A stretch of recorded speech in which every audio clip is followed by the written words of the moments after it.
we're here talking about headaches. I'm talking with Dr. Christopher Pfender.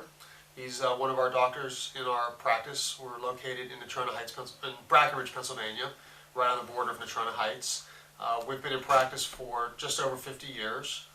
My father started the practice in 1962, and since that period of time, we've added different services to our practice, which include treatment for headaches. And one of the things we're going to be focusing on today are some of the treatments that we do for headaches, because they're very effective treatments, and we're getting very good results with our patients. And we want to let the public know about the different things that we're doing in our practice to help people that are suffering with this very common ailment. It's estimated that over 60 million people in the United States alone suffer with headaches. So this is a very common ailment that people are suffering with every day. And when we can reach out to somebody and help them know a little bit more about the treatment that we do in our practice, we also know that we can be able to help them. So it's very important that we are able to extend this information out into the public and to show the public what we do on a daily basis. We treat many people during the course of the week, and during that treatment process, we're able to help these people go from suffering to feeling better. And in some cases, we can do it in a very short period of time. So Dr. Pfender, we're going to talk about headaches today, and what would you say is the percentage of people that you see in the practice that are suffering with headaches? I'd say we see a pretty good percentage, Dr. Bengel. Probably at least every 4 or 5 people that come in are here for headaches. Headaches is, like Dr. Bengel said, a major problem today in today's society. And the average number of headaches a person should have a year is 4. So okay. If you have more than 4 headaches a year, you're considered a headache sufferer. So it is a large part of the population. Most people don't know that if you have more than 4, that's more than a so-called normal amount of headaches. Okay, I understand. It's about the same as the average, and about 1 out of 4, 1 out of 5 people is that's about 60 million people a year. So when people are having headaches, obviously they're coming to you with different types of headaches. We have I think there's about 8 different classifications of headaches. I know from my experience the most popular or most common types of headaches are tension headaches, migraine headaches, cluster headaches. When you see a patient with headaches, is it always in the head, or do you feel like there's other issues that are associated with what's going on? I mean, of course, a person's going to have pain and pressure up here, but do you find other areas of the body, like in the neck area, that are affected equally? And does that seem to play a part in your diagnosis and treatment plan? Yeah, absolutely. The first thing I look at is the neck. A lot of headaches can originate from the neck. Cervicogenic headaches, meaning cervical, meaning neck into the head. So these people get headaches that are actually caused by their neck or muscles on the back of their neck or their upper back. So, it's a very, very common type of headache.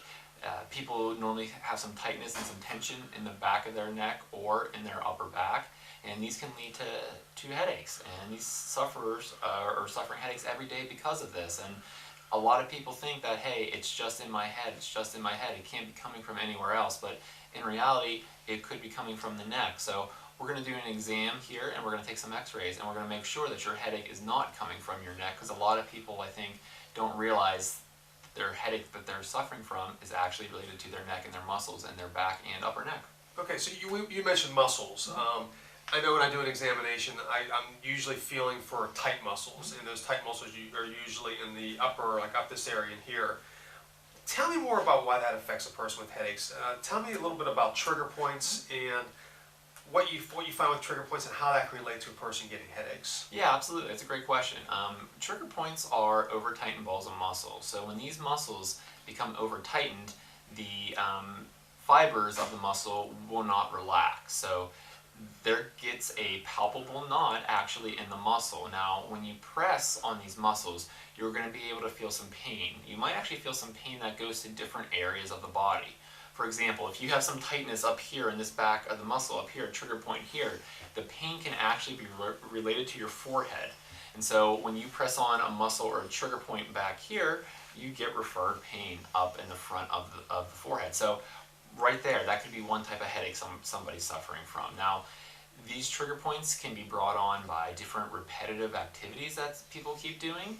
It can be brought on by stress. It can be brought on by the foods that we eat. They can be brought on by work. They can be brought on by our posture. So these are, everyday causes of these over tightened balls of muscle. And when we're doing an exam, we're really going to focus, especially for somebody with headaches.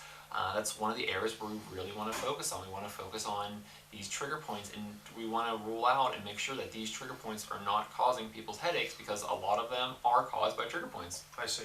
So if you find somebody with trigger points and you start working with them and the trigger points relax, typically the headaches will start to subside and start to ease up a little bit, even go away. Absolutely, absolutely. We've seen wonderful success with the trigger point therapy we do here in the office, and from people whose headaches have decreased in intensity or decreased in severity to the people that, like Dr. Bengel said, headaches have gone away completely. We've had a patient with a headache for 38 days in a row, has been to a neurologist, has been to a medical doctor, has been to a psychiatrist because they thought it was all in her head.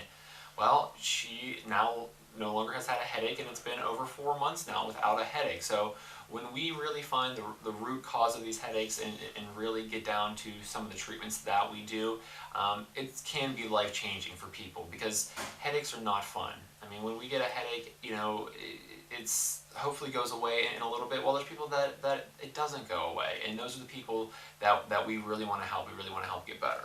Now, in my years of practice, I've noticed that people involved in car accidents may have a injury to their neck, a whiplash injury, and that may cause some changes in the curvature of their spine. Does that change in curvature? I mean, I know the answer to this question, but that change in curvature, how does that impact a person who gets headaches, and what do you do for somebody who has a change in curve? That's a great question. The first time that I see a person who has a headache, we always have a picture of the normal cervical curve in our office, and I always point to that picture, and I say, I can't be 100% because nothing is 100%. I said, but I bet there could be a problem with the curve in your neck. So I always point to that picture and say, it's going to be real interesting when we see your x-rays. Remember that picture. Remember it, and let's see what yours look like. Your curve looks like compared to that picture. And 9 times out of 10, they have an alteration of that curve. And it's a very important issue. It can cause the cause of the headaches, cause the muscles to be tight. So when we find out somebody has that, we have a wonderful piece of equipment here in the office called the posture pump. So we put people on our posture pump, and we're actually going to help increase that curve, along with the chiropractic, along with the therapy that we're going to do to get the muscles where we need to be. But we combine all those services together, we can actually help increase that curve in the neck on a lot of different people. Yeah, so by increasing that curve in the neck, basically what we're saying is, instead of the neck from the side being straight, it should have a forward curve. And that acts as a shock absorber to relieve the pressure on the neck, and also on the muscles that go into the head and the nerves in the head. And if you get that curve back to where it should be, we can start to get the headaches under control. Absolutely. Boy, we have so much more to talk about. We have so little time. I do want to talk about migraines, though, and I do want to talk about how our medical staff help people with headaches, because I think that's pretty important. Now, migraines are a specific type of headache that people get and have certain types of symptoms, and we do see migraine sufferers in the office. What kind of results do we get with migraine sufferers? We get great results. We get great results from people who suffer from migraines with the treatment that we do in the office, along with the treatment our nurse practitioner and our medical doctors do, called an SPG. We see fantastic results with it. So from the decrease in intensity of the migraines to the elimination of migraines, or the decrease in severity of the migraines. And it doesn't matter if you've already been treated for migraines in the past. We have a really good treatment and a really good protocol here, along with the medical staff, to really get after the migraines and really help decrease the pain and the severity and the intensity of the migraines. Yeah. I know in almost 30 years of practice, headaches are something that we've gotten really good at, and good at treating, because we're able to find and diagnose what the true cause of the problem is.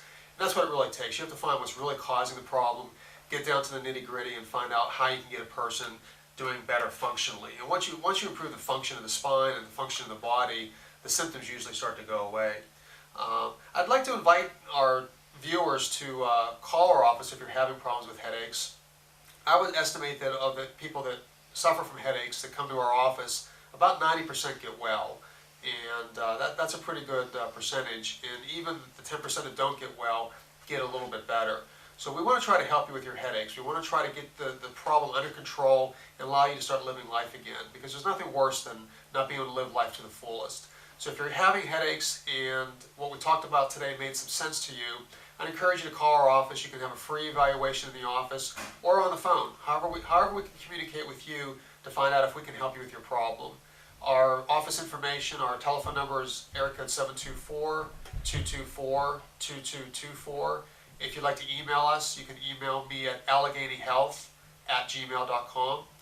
Our address is 825 Freeport Road, and again, we're located in Brackenridge, Pennsylvania, which is right on the border of Natrona Heights and Trenton. So again, this is Dr. Eric Bengel with Dr. Christopher Pfender. We wish you that you have a great rest of the day, and if you have any problems, please give us a call.